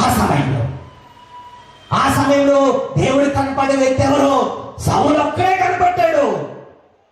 ఆ 11 గోత్రంలో సౌలు ఒక్కడే కనపడ్డాడు. విశ్వాస జీవితంలో బలం ఉండి దేవుడి మీద ఆధారపడి ఒకే ఒక్క వ్యక్తి కనపడ్డాడు. అందుకని సౌల్ని దేవుడు సెలెక్ట్ చేసేసాడు బెంజమిన్ గోత్రం నుంచి. ఇప్పుడు నెక్స్ట్ చాప్టర్ వెళ్ళగానే అంటాడు, మీరేం చేయండి, ఈ 11 గోత్రం నుంచి చిట్లైంది. ఇప్పుడు చిట్లేస్తేమంటే అప్పుడు దేవుడు అన్నాడు, సమయంలో చిట్టేయగానే ఏం చేశాడు? బెంజమిన్ గోత్రం వచ్చేలాగా దేవుడు చేశాడు. అదొకటే కాదు, 12 మంది శిష్యులు ఉన్నారు కదా, 12 మంది శిష్యుల్లో ఒక శిష్యుడు వెళ్ళిపోయాడు పైకి ఎక్కడికంటే నరకానికి వెళ్ళిపోయాడు, ఉరేసి తెచ్చిపోయాడు. ఆ స్థానంలో ఇంకొకటి రావాలి, అవునా లేదా? ఇంకొక వ్యక్తి రావాలి. ఆ వ్యక్తి రావడానికి 2 కాంపిటీషన్ ఉన్నారు అక్కడ, నేనా. ఇప్పుడు ఈ 12 మంది, ఇప్పుడు 11 మంది శిష్యులు ఎలా సెలెక్ట్ చేస్తారు? ఒకరిని సెలెక్ట్ చేసిన ప్రాబ్లమే. ఒకరిని ఎందుకు? 2 విశ్వాసులే, 2 దేవుళ్ళు ఎదుగుతారు. అలాంటిది వాళ్ళిద్దరికి న్యాయం చేయాలి. ఎవరేం చేయాలి? చిట్టి తీయాలనుకున్నారు. వాళ్ళిద్దరు పేర్లు రాసి 12 మంది 2 పేర్లు రాశారు. ఎవరికి ఇష్టమో వాళ్ళ పేర్లు రాసేశారు, దాంట్లో వేశారు. పేరు దిగని ఎవరి పేరు వచ్చింది? ఎవరి పేరు? మధ్యాస్ వచ్చారు, అవునా లేదా? ఒక పేరు. అది ఎలా వచ్చింది? చిట్టి వేసి తీశారు, అవునా లేదా? విశ్వాసంగా తీశారు. ఈరోజు మీరు వాగ్దానాలు తీస్తున్నారేమో, అక్కడ 300 వాగ్దానాలు పెడుతున్నాం మేము. ఆ 300 వాగ్దానాల నుంచి ఒక్క వాగ్దానం మీరు పైకి తీస్తున్నారేమో. విశ్వాసంగా మీరు తీస్తే దేవుని వాక్కు మీ జీవితంలో ఖచ్చితంగా జరుగుతుంది. ఆ రోజు తీసి ఖచ్చితంగా మీకు జరుగుతుంది. విశ్వాసంగా తీయాలి. అది ఈరోజు దేవుడు అంటాడు, మీరు అక్కడ అంటాడు, ఇక నువ్వు ముందుకు వెళ్ళిపోమంటాడు. గో ఫార్వర్డ్, ఆపే నీ ఏడుపు ఆపే అన్నాడు. మీ దేవుడితో మాట్లాడు, నీ ఏడు మీద ఆపే. ఇప్పుడు దేనికోసం ఏడుస్తున్నావు? ఆపే. ఈరోజు ఇక నువ్వు వేడవుకో, నువ్వు ముందుకు వెళ్ళాలి. సమయం ఇది. ఈ సమయంలో నువ్వు ముందుకు వెళ్ళాలి. నువ్వు ఆగిపోయే వరకు అక్కడ చాలా భయంకరమైన పరిస్థితుల్లో నువ్వు వెళ్ళిపోబోతున్నావు. వెళ్ళిపో, ముందుకు వెళ్ళిపో. ఇంకా ఎర్ర సముద్రం ఏం చేశాడు? ఆ కర్రను తీసుకుని సముద్రం ముందు పెట్టగానే ఆ సముద్రం ఏమైపోయింది? 2 పాయలు అయిపోయింది. 2 పాయలు అనేది అక్కడి నుంచి ముందుకు నడుచుకుంటా వెళ్ళిపోయారంటే. ఓకే, ఇక నేను ఒక విషయం తెలియజేయాలనుకుంటున్నాను. 19 ఒకసారి చదువుకుంటే అప్పుడు ఇశ్రాయేలు ఎదుట సమూహమునకు ముందుగా నడిచిన దేవదూత వారి వెనుకకు పోయి వారిని వెంబడించాడు. దేవుడంట 2 స్తంభాలు పెట్టారంట. 2 స్తంభాలు పెట్టారంట. ఒక స్తంభం ఏంటి? మేఘ స్తంభము. ఇంకొక స్తంభం ఏంటి? అగ్ని స్తంభము. ఇంకొకటి అగ్ని స్తంభం. ఇప్పుడు ఇశ్రాయేలు ప్రజలు నడుచుకుంటూ వెళ్తున్నారు అనుకోండి. ఇది నడుచుకుంటూ వెళ్తున్నారు. నడుచుకుంటూ వెళ్తున్నప్పుడు ముందు ఏ స్తంభం ఉండేది? అగ్ని స్తంభం ఉండేది. అగ్ని స్తంభం ఏం చేసేది? వారికి వెలిగించేది. రాత్రి వాళ్ళు నడుచుకుంటూ వెళ్తుంటే వారికి ఏమొచ్చేదంట? వెలుగు వచ్చేదంట. వెనక ఏముండేది? మేఘ స్తంభం ఉంది. మేఘ స్తంభం వెనక్కి వచ్చేదంట. వాళ్ళకి ఏంటి? వాళ్ళకి అలసిపోతే వాళ్ళకి నీడ కావాలి. వాళ్ళకి ఏమి అవ్వకూడదు, వాళ్ళకి స్వెట్టింగ్ రాకూడదు, ఏం రాకూడదు అని చెప్పి దేవుడు ఏం పెట్టాడు? మనకి ఏం పెట్టాడు? మేఘ స్తంభం పెట్టాడు. వాళ్ళకి ఆ నీడనిచ్చింది. ముందు వెలుగుండేది, వెనకేమున్నది? నీడ. ముందు వెలుగు, వెనక నీడ. ఇప్పుడు ఏమైందో తెలుసా? దేవుడు ఏం చేశాడు తెలుసా? ఇక్కడ మార్చేశాడు. ఇక్కడ ఏం చేశాడు తెలుసా? ఈ 2 స్తంభాలు ఒక్క సైడ్కి వచ్చేసినాయి అంటాడు. ఒకటైపోయినాయి అంటాడు. ముందుది వెనక్కి వచ్చేసి దాన్ని ఏమైంది? పీక్కొన్నప్పుడు ఇప్పుడు ఒకటైపోయింది. దేవుడి మీద మనం ఆధారపడితే 13 చదువు. అదే చదువు 30 ఒకసారి 13:21 చదువమ్మా. 13:21. వారు పగలు రాత్రియు ప్రయాణము చేయునట్లు యెహోవా త్రోవలో వారిని నడిపించుటకై పగటి వేళ మేఘస్తంభములోను వారిని వెలిగించుటకు రాత్రి వేళ అగ్ని స్తంభములోను ఉండి వారికి ముందుగా నడిచి వచ్చాను. అంటే ముందేముంది? అగ్ని స్తంభం ఉంది. వెనకేముంది? మేఘ స్తంభం ఉంది. అది ముందు నడిచింది. అది ఎలా రొటేట్ అవుతూ ఉంటుంది. ఇలా వెనక్కి ఎక్కడికి వస్తుంది. అంతే కదా. ఇప్పుడు అది ముందు వెనక్కి వెళ్తున్నప్పుడు వారికి వెలుగు వచ్చింది, వెనక చీకటి వచ్చింది. ఇప్పుడు ఇక్కడ ఏం జరుగుతుంది? ఇక్కడ మనం చదువుకుంటే 19 మనం చదువుకుంటే ఏం జరిగింది? అక్కడ ఏం జరిగింది? మేఘస్తంభము వారి ఎదుట నుండి పోయి వారి వెనుక నిలిచెను. అది ఐగుప్తుల సేనకు ఇశ్రాయేలు సేనకు నడుమ ప్రవేశించెను. అది మేఘము కనుక వారికి చీకటి కలిగెను గాని రాత్రి. ఇప్పుడు ఏమైంది? అది పగలపూట కదా. పగలపూట అన్నప్పుడు ఏముండాలి? మేఘ స్తంభమే ఉండాలి అక్కడ. అవునా? చీకటి స్తంభం కూడా వచ్చేసింది. ఇప్పుడు 2 స్తంభాలు ఏమైనాయి? ఒకటే 2 స్తంభాలు. అదే ఇంగ్లీష్ బైబిల్లో ఉంది బోత్ అన్నది. అక్కడ బోత్ ఒకసారి చదవమ్మా. ఇంగ్లీష్ బైబిల్ అని చదవండి. అక్కడ బోత్ అని అక్కడ రాయబడి ఉంది. చదవమ్మా. 11, 14 చదవమ్మా. Yes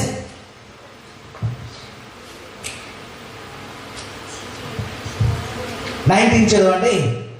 Then the angel of God, the angel of God who had been traveling in front of Israel army withdrew and went behind. The pillar of cloud also moved from in front and stood behind them. Also moved. అంటే అగ్ని స్తంభము అదే విధంగా మేఘ స్తంభము ఎక్కడికి వెళ్ళిపోయి? వెనక్కి వెళ్ళిపోయి నిలబడ్డాయి. రెండో ఒక దగ్గర నిలబడ్డాయి. వేరువేరుగా నిలబడ్డాయి. ఒక్క దిక్కునే నిలబడ్డాయి. అంటే చూడండి, దేవుడి మీద మనం ఆధారపడితే, దేవుడి సమయంలో మనం ఉంటే, దేవుడి ప్రకారంగా దేవుడి టైమింగ్ లో మనం వెళ్తే ఒక్క శక్తి కాదు 2 శక్తులు వచ్చి నీ కోసము పోరాడతాయి. 2 శక్తులు వచ్చి పోరాడతాయి. ఇక్కడ దేవుడు పెట్టిన 2 శక్తులు అంటే వెలుగు శక్తి, చీకటి శక్తి. 2 శక్తులు అక్కడ దేవుడు పెట్టాడు. ఆ 2 శక్తులు ఇశ్రాయేలీ ప్రజలకి పోరాడటానికి రెడీ అయిపోయినాయి అంటండి. అవి పొజిషన్ మారిపోయి ఆటోమేటిక్ గా పొజిషన్ మారిపోయి వెనక్కి వచ్చేసి అంటే శత్రువులతో పోరాడటానికి వచ్చాయంట. దేవుడు ఫైట్ విత్ ది ఎనిమీస్. ఈ రోజు దేవుడి సమయంలో మీరు ఉన్నారేమో, మీరు ఇంటికి వెళ్తున్నారేమో, మీకు ఒక పిల్లర్ ఉంది, అక్కడ ఒక దేవదూత దేవుడు పెట్టాడు. మీరు అటువైపు వెళ్తున్నారేమో, అటువైపు వెళ్ళి దేవదూత ఏం చేస్తాడు? నువ్వు ఎటువైపు వెళ్తున్నావు అది రీపొజిషనింగ్ అయిపోతాడు. నీకు శత్రువు వెనక్కి వస్తాడు, వెనక్కి వెళ్ళిపోతాడు. నీ శత్రువు ముందున్నాడంటే అది ముందుకు వెళ్ళిపోతుంది. నీకు రైట్ లో ఉంటే రైట్కి వెళ్ళిపోతాడు, లెఫ్ట్ ఉంటే లెఫ్ట్. ఆ పొజిషన్ అనేది మారిపోతుంది. ఈ రోజు ఇశ్రాయేలు ప్రజలు ఎక్కడికి? శత్రువులు ఎక్కడున్నారు? వెనక్కున్నారు. వెనక్కి పొజిషన్ అయిపోయి ఆటోమేటిక్ పొజిషన్ అయిపోయి ఇప్పుడు దేవుడు వాళ్ళు వారం ఎత్తుకి యుద్ధానికి వెళ్తానికి రెడీ అయిపోయినాడు. That's what God does. Repositioning అయిపోతుంది నీ జీవితంలో. అనుకుంటా ముందంతా కష్టాలు అనుకుంటావు, కానీ ముందు ఎవరున్న నీ కోసము ఒక స్తంభం దేవుడు పెట్టాడు. ఆ స్తంభం ఏం చేస్తున్నాడు? వాడు పోరాడుతున్నాడు. నీ శ్రమలో వాడు ఆల్రెడీ అక్కడ పోరాడుతున్నాడు. వెనక కష్టాలని వెనక ఒక స్తంభాన్ని పెట్టాడు. అదే స్తంభం వెనక వెళ్ళిపోతుంది. అది నీ కోసం ఏ వైపు వెళ్ళినా నీ కోసం ఆ స్తంభం ఏం చేస్తుంది? పోరాడుతుందని ఈరోజు దేవుడు మాట్లాడతాడు. ఎస్, ఏమవుతుందా? ఆ ప్రాబ్లమే ఏం చేస్తుంది? మారు మనసు పొందేసుకుంటుందంట. ఆ ప్రాబ్లమే మారు మనసు పొందుకుంటుందంట. రిపెంట్ అయిపోతుంది. ఆ ప్రాబ్లమే రిపెంట్ అయిపోతుంది. అయ్యో వీడితో ఎందుకు పెట్టుకున్నాను అనుకుంటాడంట. నీతో పెట్టుకుంటాడు కంప్లీట్ కాడు. రిపెంట్ అవ్వాలి. ఎందుకు పెట్టుకున్నాను అనుకోవాలాడు. అలాంటి పరిస్థితికి దేవుడు తీసుకొచ్చేస్తాడు. ఆ సమయంలో జరిగింది ఏంటంటే, ఇక్కడ వారికి ఆ టైంలో ఇంక ముందుకు వెళ్ళడం లేదు. ఈ అగ్ని స్తంభము, ఈ మేఘ స్తంభము ఒకటైపోయారంట. ఒకటైపోయి ఆ శత్రువులతో పోరాడటానికి వెనకెళ్ళిపోయి అక్కడ నిలబడ్డాడు. ఏం చేస్తున్నాడు? వాళ్ళు ఇద్దరు ఏం చేస్తారు? పోరాడటానికి రెడీగా వచ్చేది. బాగా చదువు 14. అది మేఘము గనుక వారికి చీకటి కలిగెను గాని రాత్రి అది వారికి వెలిగిచ్చెను గనుక ఆ రాత్రంతయు ఐగుప్తుల సేన ఇశ్రాయేలును సమీపింపలేదు. మోషే సముద్రము వైపు తన చెయ్యి చాపగా యెహోవా ఆ రాత్రంతయు బలమైన తూర్పుగాలి చేత సముద్రమును తొలగించి దాన్ని ఆరిన నేలగా చేశాను.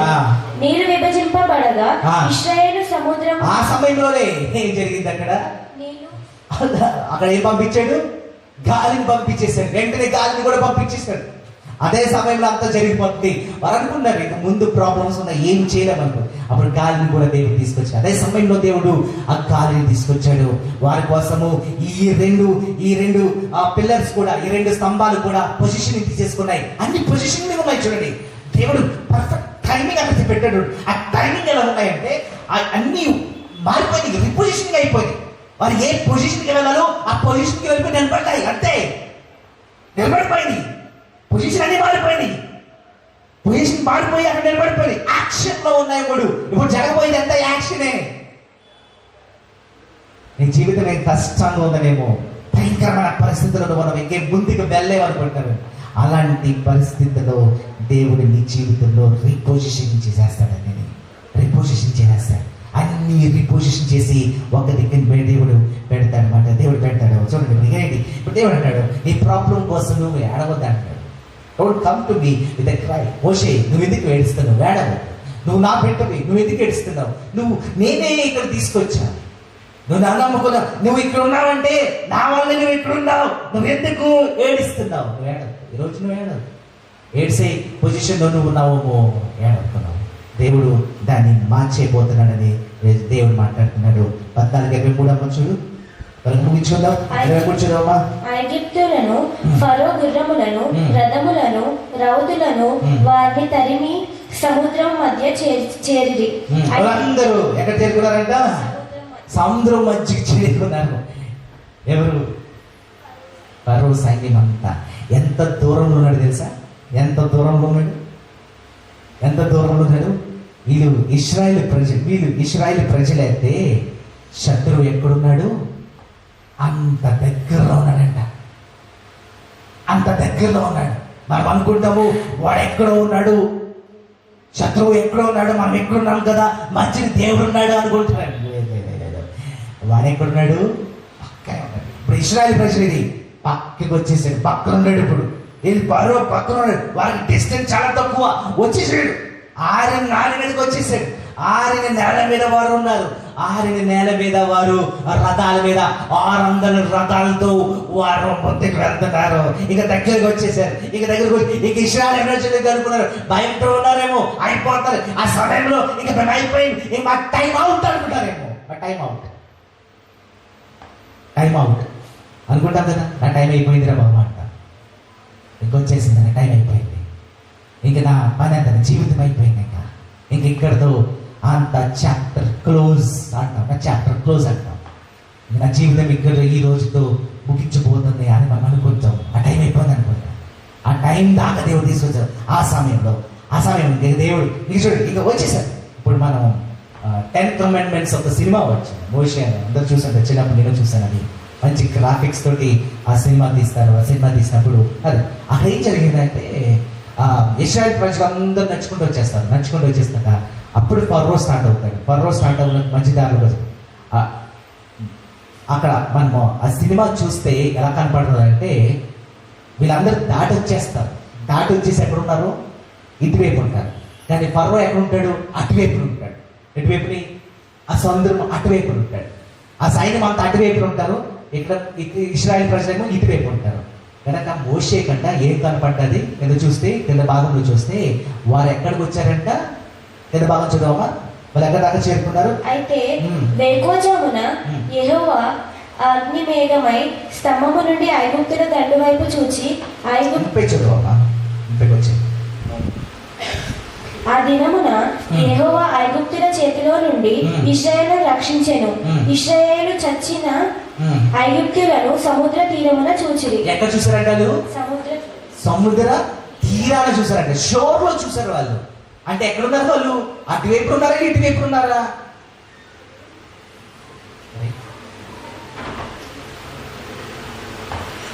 మీరు సముద్రం దాటి వచ్చేసారు. అటువైపు ఏం జరుగుతుంది మీకు కనపడుతుందా?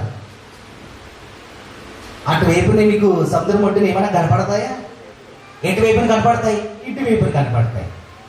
అంటే వాళ్ళు ఎక్కడున్నారు? ఆల్రెడీ దాటి వచ్చేసారు దగ్గరికి. అంటే ఎంత దగ్గరలో దేవుడు తీసుకొచ్చి వాళ్ళు నాశనం చేశాడు చూడండి. దగ్గరికి ఫరోని మోషే దగ్గరికి తీసుకొచ్చి లేపేశాడు. తీసుకొచ్చి లేపేశాడు చూడండి. ఎంత దగ్గర చూడండి. That's God's timing. అది దేవుడి టైమింగ్. దేవుడి టైమింగ్ అంటే అంత అయిపోతుంది అనుకుంటాము, కానీ దగ్గర తీసుకొచ్చి అక్కడ దేవుడు లేపేస్తాడు. శత్రువు వేస్తే ఖచ్చితంగా ఆ శత్రువు అనుకుంటాడు నేను జయించేసాను అనుకుంటాడు, కానీ ఆ శత్రువు దగ్గరికి రాగానే అక్కడ దేవుడు లేపుతాడు. వాళ్ళు ఎక్కడున్నారంట? ఆ ఒడ్డునే పడున్నారంట. ఆ ఒడ్డుని శవాలాగా తేలుతున్నారంట. వారి కోసం భయపడ్డారు అనుకున్నారేమో ఇశ్రాయేల్ ప్రజలు. వీరి కోసం మేము భయపడ్డామా? వీరి కోసం ఈ భయం అంతనా? మరో ఏడి ఎక్కడ పడుంది చూసుకుంటున్నారంట. ఎక్కడ ఆ ఒడ్డుని ఎక్కడ పడుందో చూసుకున్నారంట. ఫరో ఏమి చేయలేకపోయింది. That's God's timing. ఆ టైమింగ్ ఎంత దగ్గరకు వచ్చి చూడు, ఎంత దగ్గరకు వచ్చి వారు ఓడిపోయారో చూడు. దగ్గరగా తీసుకోండి. ఈరోజు నీ జీవితంలో ఆ ప్రాబ్లం అనేది దగ్గరలో ఉందేమో, నీలోనే ఉందేమో, అతి దగ్గరలో ఉంది. ఇంకా నా జీవితం అంతా అయిపోయిందని అనుకుంటున్నాను. అదే సమయంలో దేవుడు ఏం చేస్తాడు? అక్కడి నుంచి తొలగించేస్తాడు. విశ్వాసం, మన విశ్వాసం అంత గొప్పగా ఉండాలి. ఇక్కడ ఇశ్రాయేలు ప్రజలు అంత స్ట్రాంగ్ ఉంది. బానిస జీవితంలో వారు చాలా ఎదుర్కొన్నారు. ఇక దేవుడు వారి బాధని చూడలేక వారు మొరని దేవుడు అక్కడ అద్భుతం చేశాడు. దేవుడు ఆ జీవితాన్ని అద్భుతం చేశాడు. దేవుడు అందరూ ఒక్కరు కూడా 600 రథాలంటే దాంట్లో కలిసిపోయిందంట. సముద్రంలో కలిసి ఎక్కడ కనపడలేదు అనుకున్నాడు. ఇది గొప్పది, మాకు బెస్ట్ అన్నది, బెస్ట్ది ఈ రథాలతో లేపేద్దాం అనుకున్నాడు. ఆ రథాలు కూడా కనపడలేదు. డెడ్ బాడీస్ అంట ఆ షోర్ మీద అలా తేలుతున్నాయంట. ఇంకెక్కడ ఇంకా ఒక పరిస్థితులు ఎలా అంట? ఆ శవాల మీద నడుచుకుంటూ వెళ్ళారంటండి ఇశ్రాయేలు ప్రజలు. ఇంకా వెనుకుంటారు కదా, ఆ శవాల మీద నడుచుకుంటూ వెళ్ళారంట. దేవుడు ఏం చేశాడు? ఆ శత్రువుని తీసుకొచ్చి ఎక్కడ పెట్టాడు? కాలి క్రింద పెట్టేశాడు. అయితే వాడు కాలు క్రిందే ఉంటాడు. వాడిని చూసి మనం భయపడతామేంటి? దేవుడు పర్ఫెక్ట్ టైంలో దేవుడు చేయాల్సిందంతా దేవుడు చేశాడు. టైం కోసం మనం వెయిట్ చేయాలి. దేవుడు ఎప్పుడు ఆలస్యం చేయడు. దేవుడు ఆ టైంకి వస్తాడు. ఆ టైంకి వచ్చే దేవుడు మన జీవితంలో అద్భుతం చేయబోతున్నాడు. Yes, there is a time for everything. ఈరోజు దేవుడికి మనం టైం ఇవ్వడం కాదు, మనము దేవుడిచ్చిన టైం ప్రకారంగా మనం నడిస్తే మన జీవితం కూడా అంతా మారిపోతుంది. మనం ఏం చేస్తామంటే ఈరోజు మనం బిజినెస్ పెట్టాలనుకుంటున్నాం, బిజినెస్ చేయాలనుకుంటాం, లేదా ఈ రోజు మనకి ఏదో జరిగిపోవాలి, మన జీవితంలో ఏదో జరగాలనుకుంటాం. ఈరోజు నేను సంతోషంగా లేను నువ్వు అనుకుంటావు. నాకు ఎప్పుడు వస్తుంది సంతోషం? నువ్వు ఎదురు చూస్తున్నావేమో. చేయాల్సిన ఆ టైం వచ్చినప్పుడు ఖచ్చితంగా అది జరుగుతుంది. మంచి బ్రదర్ చిన్న ఉన్నాడు, జాబ్ లేదు, చాలా ఇయర్స్ జాబ్ కోసం ఎదురు చూసాడు. జాబ్ ఏం చేయాలి? డ్రైవర్ అవ్వాలా అనుకున్నాడు, టాక్సీ డ్రైవర్ అవ్వాలా అనుకున్నాడు. So many dreams. డ్రైవింగ్ నేర్చుకున్నాడు. అంటే ప్లాన్ లో అంటే ఏం చేయాలి అంటే డ్రైవింగ్ చేయాలంటే నువ్వు డ్రైవింగ్ చేస్తావా అని అంటారు తల్లిదండ్రులు. అదే నీకు చదువుకున్నావు ఏంటి, నువ్వు డ్రైవింగ్ చేస్తావా అంటారు. దేవుడు మంచి ఆఫర్ అన్న దేవుడు తెలియజేస్తుందంటే నువ్వు అప్రోడ్ వెళ్ళు. దేవుడు తెలియజేస్తాడు. మీరు ఒంటరి తల్లిదండ్రులు అందరూ మేము ఒంటరి వారం అయిపోతాము. నా కొడుకు నా దగ్గర ఉన్నాను, నా కొడుకుతో ఉన్నాను, ఇంకేం చేయాలి పరిస్థితుల్లో మళ్ళీ దేవుని సన్నిధిలో వారు పెట్టి ప్రార్థించేటప్పుడు, దేవా నీ సమయం ఏంటో మాకు తెలియదు ప్రభా, మీ సమయం ప్రకారంగా మాకు చేయాల్సిన పని మీరు చేయి ప్రభా అని ప్రార్థించినప్పుడు దేవుడు వాలంటీర్ జాబ్ ఇచ్చాడు. వాలంటీర్ జాబ్లో ఇంకా పిల్లోడు దూచుకుని వెళ్ళిపోయాడు. ఫ్యాన్స్ పెరిగిపోయారు, ఇంక వర్క్లో ఫ్యాన్స్ పెరిగిపోయారు. ఇంక చూడండి అబ్బాయికి ఎంత ఇచ్చాడు? 5,000 రూపీస్. 5,000 రూపీస్లో కమిట్మెంట్గా జాబ్ చేసుకుంటూ మొదలుపెట్టాడు. రోజు ప్రార్థన చేసుకుని ఫోన్ చేసి, బ్రదర్ నా కోసం ప్రార్థన చేయండి బ్రదర్, దేవుడు నాకు 5,000 నాకు ఇచ్చాడు.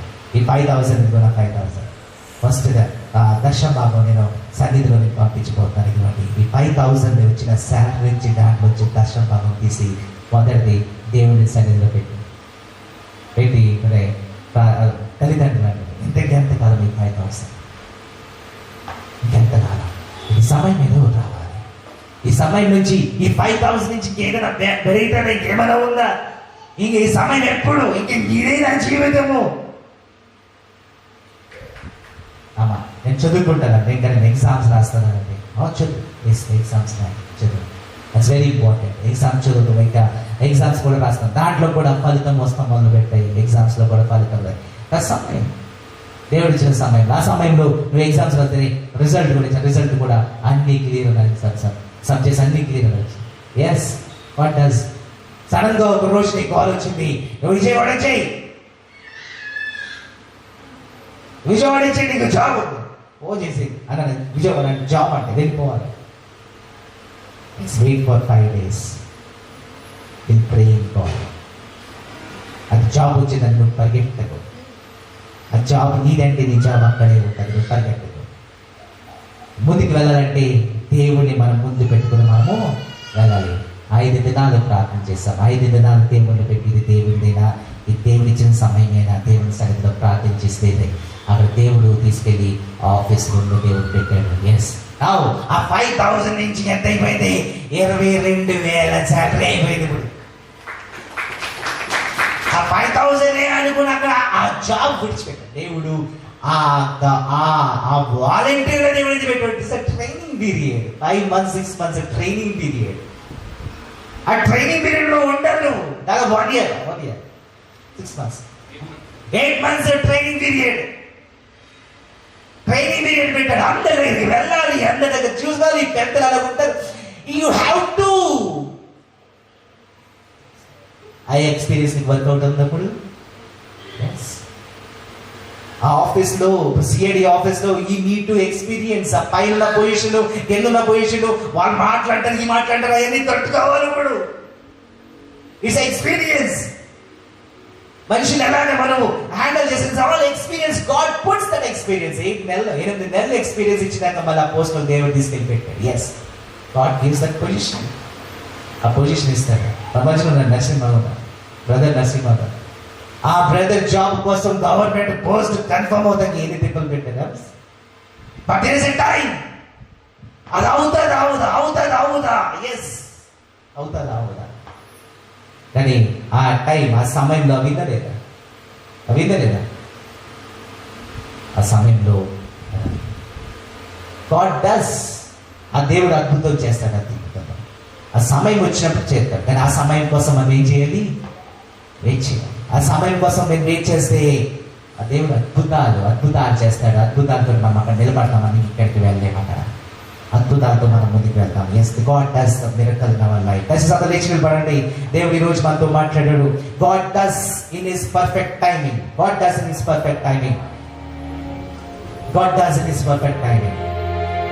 దేవా ఈరోజు మీరు మాతో మాట్లాడినందుకు వందనాలయ్యా. అవును ప్రభా, అంతా సమయం, మీ సమయమే ప్రభా. మీ సమయంలో అంతా జరుగుతుందని ఈరోజు మాకు తెలియజేశారు. అవును ప్రభా, నీకున్న బిడ్డలు